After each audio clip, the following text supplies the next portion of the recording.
I'm a bit late to the party with this one, but I may as well give my 2 cents of what I thought about Lomachenko's recent victory over Jermaine Ortiz. A lot of people talking about, is Lomachenko past it? At 34, there's probably some incremental changes where he's not quite as nippy. But the big takeaway for me was that Jermaine Ortiz's own athleticism, his own very good footwork, basically offset a lot of what is good in Lomachenko. It was a bit of the same situation against Teofimo Lopez back in 2020. And so Lomachenko's put in this position where he has to try and pierce his way into range. He doesn't have the natural dimensions to be cozy on the outside. He did, of course, manage to make things competitive against Lopez after a terrible start. After seemingly being a bit spooked by his power, over-hesitant. And it was against Ortiz again that he had to kind of put his foot on the gas in the later rounds. Ortiz started very well using his movement. He landed some nice check hooks. Seems to have a very nice feel for the ring. We don't know how good this young man is to have performed, and in some people's mind, won 5 rounds against a former, possibly top pound-for-pound guy. A guy who, back down at Super Feather, seemed so overwhelming. We just don't get those same maneuvers anymore, do we? There's no little quarter circles around these bigger athletic guys. It doesn't work. I don't think it's just to do with age. It's with the likes of Golovkin, we know he started to probably slow down when he got to the mid-30s, but I always felt it was kind of more to do with the opposition that his performances started to suffer. I think there's something kind of similar going on here with Lomachenko. He is fighting naturally bigger and very athletic big guys. That is going to change your performance a lot. We're not going to see those switches to offense and defense. We're not going to see him just overwhelm you with the boxer tricks. When you've got guys who hold natural physical advantages over you, have more pop, have less trouble with you in the clinch, it's a real uphill battle for him to win. He still does seem to have the fitness, and he's probably one of those guys who has such a rigorous training regime. I suspect that if he is on a decline now, it's going to be a very slow decline. If you don't get too bullied, and you can, say, still throw more punches than your opponent, if you can remain busier, then you can start to call upon certain tactics, well-honed little tricks that help you not only just keep your head above water, but stay a little bit ahead in each round. I remember with Hopkins, who was always a very big middleweight, his output very much dropped, but he always relied on sneaky little right hands and then shut you down. With someone like Lomachenko, he has to go a different route. He has to throw a lot of punches.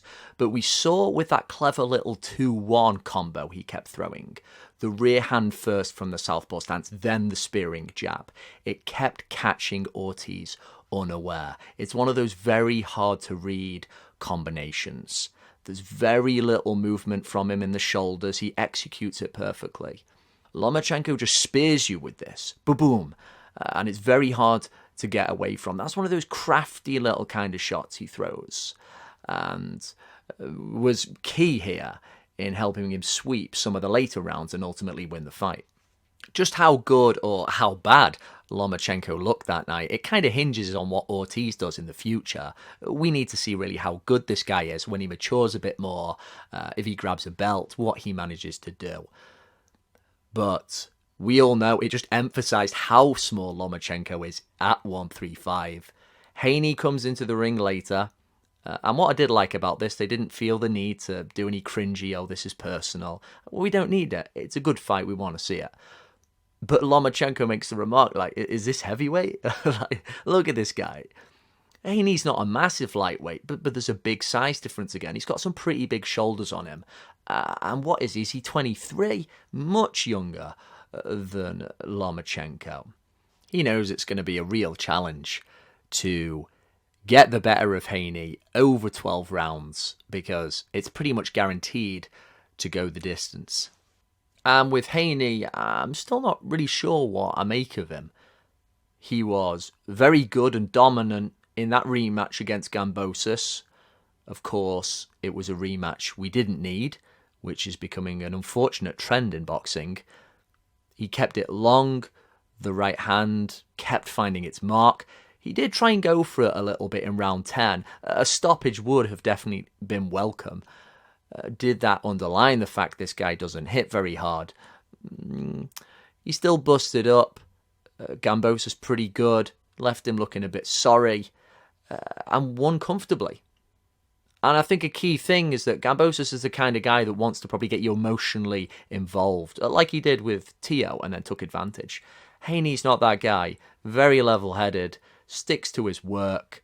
It might not always make for the most exciting fights going forward, but in terms of efficiency and winning on the scorecards, it probably will help him for the most part, if he remains dominant. He's got very similar dimensions to Floyd Mayweather. Similar to Floyd, he's got the basics down very well. And I think if we look up now at, say, the likes of light heavyweight, someone like Dmitry Bivol, who I've kind of slept on a little bit, or you could say who's just surprised me more, if you've got the basics down very well, you move your feet in and out well, you've got good straight punches, classical pugilism, you can beat anyone. It's just all about distances and timing, and the straight shots, of course, get there first, they get there quicker. There's a little bit of that about Haney. Quick straight shots, takes his time, doesn't empty the tank at all, so he's always sharp. It will really be a question about, I think, agility and athleticism, even when he fights Lomachenko. We can all probably agree that Haney isn't quite as athletic as Floyd Mayweather at 135 pounds. My question is he as fleet-footed as Jermaine Ortiz at lightweight, as Ortiz has proven to be? Because if he's not, if he's just a little bit slower at removing himself in and out of distance, that gives Lomachenko a little bit more rope. He might not be quite as stressed on the outside. He might be able to spear his way into range to make those hard-to-read, crafty shots really count, to weaponize volume. And then perhaps that will force Haney to show us another gear we haven't seen yet. If we do get this fight in the first half of 2023, which there shouldn't really be any problems why that can't occur. I mean, outside of boxing just annoying the hell out of us most of the time, and us as fans being rightfully cynical, then it should be a very good, worthwhile fight. Can Lomachenko become king again? Or will we learn something new and pleasantly surprising about Haney? Good clash of styles. Loma's up against it again with having to go for it against a younger, bigger guy. Very interesting.